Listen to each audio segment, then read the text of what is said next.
Para mí Apple hacía como dos líneas de Mac, los MacBook con el Air y con el Pro y después los iMac. Y es verdad que los Mac Mini pues como que no los tenía demasiada consideración hasta ahora, porque lo que ha hecho Apple este año con el Mac Mini M2 y M2 Pro ha sido crear el Mac con mejor relación, rendimiento y precio que han hecho jamás. Y por eso quiero contarte cuál ha sido mi experiencia con este equipo durante los últimos 3 meses que llevo utilizándolo. Y creo que vas a flipar.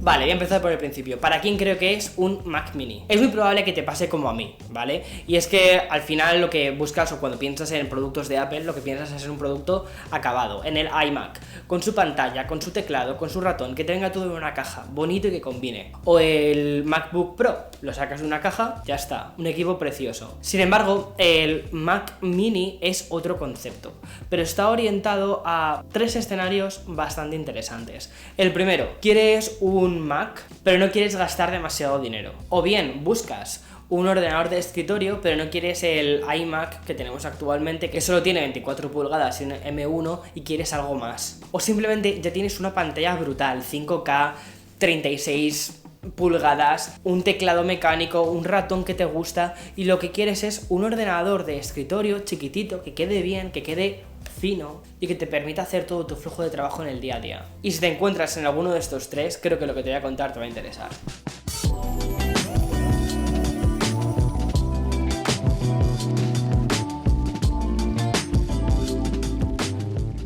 Apple hace un par de años, ya casi 3, lanzó su serie de procesadores Apple Silicon y tomó otro camino completamente diferente a Intel. Este salto lo que supuso fue una mayor potencia y también una mejora de la eficiencia. Esto algo muy importante sobre todo en los ordenadores portátiles. Y aunque el salto a la generación M2 que ya se dio el año pasado no fue tan grande como la del M1, sé que con el M2 se han mejorado ciertos aspectos. Por ejemplo, la CPU tiene más núcleos y la GPU tiene más potencia gráfica. Un poquito más. Antes los Mac Mini se consideraban como esos ordenadores de entrada que estaban un poco pensados para que la gente de Windows dejasen su torre y se viniesen al entorno Mac. Sin embargo, lo que ha sucedido ahora mismo es que también se han convertido en una muy buena opción para aquellos usuarios que ya tienen un ordenador portátil de Mac, un MacBook, y lo que quieren es tener un ordenador de escritorio y conectarle sus propios periféricos, y quieren sacar su flujo de trabajo intenso con un ordenador de escritorio. Existen 2 versiones de este Mac Mini, una que viene con el M2, el normal, y otra que viene con el M2 Pro. El normal tiene 8 núcleos de CPU y 10 de GPU, y el Pro viene con 12 núcleos de CPU y 16 de GPU. El Mac Mini que tengo aquí es un M2 Pro con 16 GB de RAM. Y este modelo, además de ser un poquito más potente, también viene con 2 puertos extra Thunderbolt. El Mac Mini parte de los 700 euros si lo eliges con un M2. Y si te vas al M2 Pro, empieza en los 1.570 euros. Ahora, ¿tiene sentido ese salto de precio? Pues te voy a ser sincero, depende. He tenido la suerte de haber probado todos los procesadores de Apple Silicon de estos últimos años. Con este M2 Pro he sido capaz de editar vídeo en 4K 60 FPS sin que haya saltos, sin que haya ralentizaciones, sin que haya caídas de frames en ningún momento. Cuando tienes un proyecto lo pasas de la carpeta raíz a Final Cut y lo renderiza de una forma muy rápida. Y cuando lo quieres exportar también lo hace de una forma muy rápida. Sinceramente el rendimiento del M2 Pro me ha recordado muchísimo al del M1 Max que tengo en mi Mac Studio. Quizás el del Mac Studio un poquitín más rápido, pero porque, cuidado, también aquí tengo 64 GB de RAM metidos, mientras que en este tengo 16.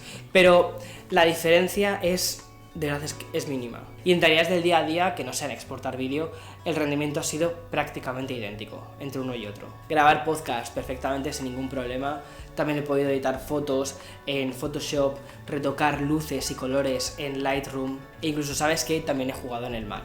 Estuve probando el Resident Evil 8, el Village, y lo puse con gráficos muy buenos, las preconfiguraciones que te dan ellos, que es una configuración realmente como muy de consola, y se veía perfectamente, no tuve caídas de frames, no tuve lag, no tuve retardos, no tuve nada extraño. Y la experiencia de juego fue tremendamente buena, incluso con la pantalla 5K que tengo en el estudio. Ahora, Cuando pasé el juego a mostrarme gráficos en calidad extrema, ahí fue cuando sí que noté que había saltos y caídas de frames. Ahí es donde me pareció que estaba realmente raspando demasiado este M2 Pro.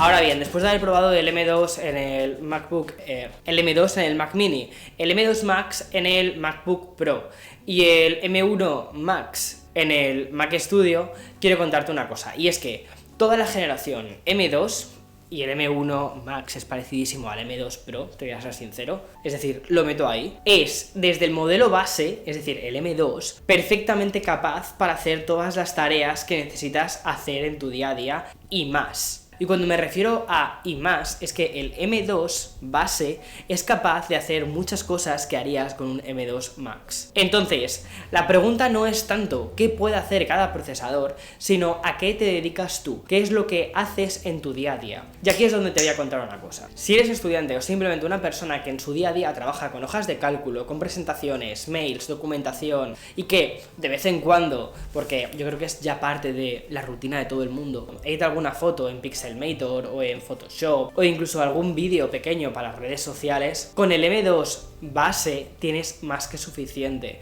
y este parte de los 700 euros, y escucha, si eres estudiante, 600. Ahora bien, si tu ocio ya no es editar fotografías o vídeos, sino que esa es tu profesión, es a lo que te dedicas prácticamente el gran volumen de horas de tu día a día, pues entonces ahí es cuando tienes que irte a por un procesador más avanzado, y el M2 Pro hace muy bien eso. Con sus núcleos extra de CPU y sobre todo, como está más optimizado para la parte gráfica en la GPU, vas a poder trabajar mejor, de una forma mucho más fluida, en todo lo que tiene que ver con vídeo, 4K, 60 FPS, edición de foto, vas a poder tener todas estas aplicaciones como yo lo tengo, que siempre soy un caos y nunca quito ninguna, y vas a poder trabajar de una forma muy fluida.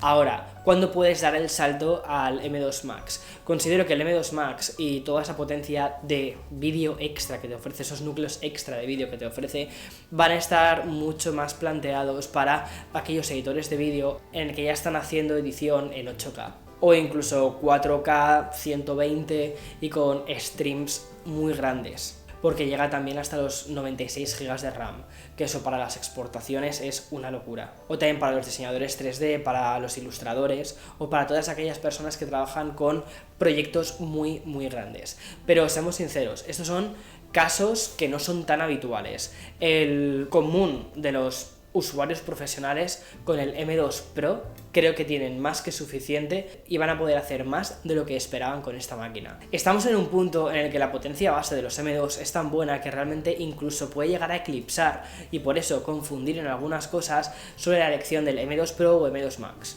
Y que ahora mismo este Mac Mini se ha convertido en el más equilibrado en cuanto a la potencia que te ofrece junto con el precio que te cuesta. Si me vas a venir con él por 700 euros me armo un PC, mira, hay muchísima gente que no quiere armarse un PC, que lo que quiere es sacar un ordenador de una caja, conectarle un cable porque la fuente de alimentación ya viene dentro y hacer su trabajo. Y no quiere un ordenador que parezca sacado del Área 51 con luces ni LEDs, sino que buscan, por qué no decirlo, un diseño limpio y bonito para su escritorio, con una buena elección de puertos y que te permita colocar los periféricos con los que te sientas más cómodo haciendo tu trabajo. Cuando estaba empezando en esto de YouTube, recuerdo que mi mayor barrera para poder entrar no era tanto la cámara, sino era el ordenador con el que iba a editar estos vídeos. Y de hecho tuve que hacer una inversión muy grande en mi primer MacBook porque quería utilizar Final Cut Pro y quería editar en 4K. Pensar que ahora mismo ese ordenador que me costó 3.200 o 3.600 euros, por una fracción de eso tengo un equipo que es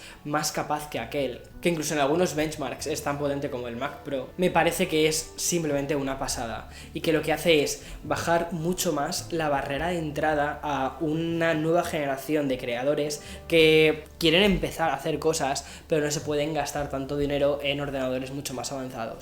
Si te soy sincero, si yo estuviese ahora mismo en esa situación, para mí la decisión sería muy sencilla e iría muy claramente a por un Mac Mini con un M2.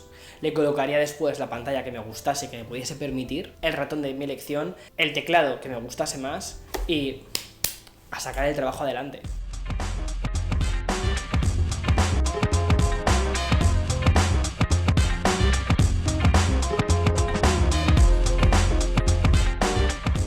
Me resulta tan fácil poder recomendarte este Mac Mini que ya lo he hecho con 2 amigos cuando me han preguntado, oye, ¿cuál me recomiendas? Uno que se dedica a tareas más audiovisuales, le dije vete a por el M2 Pro, y a otro que directamente trabaja en marketing en el día a día con hojas de cálculo y demás, le dije pues vete a por el M2 básico y ya está, y tira con ese, que vas a tener un ordenador que te va a durar un montón de años por 700 euros, o sea, brutal.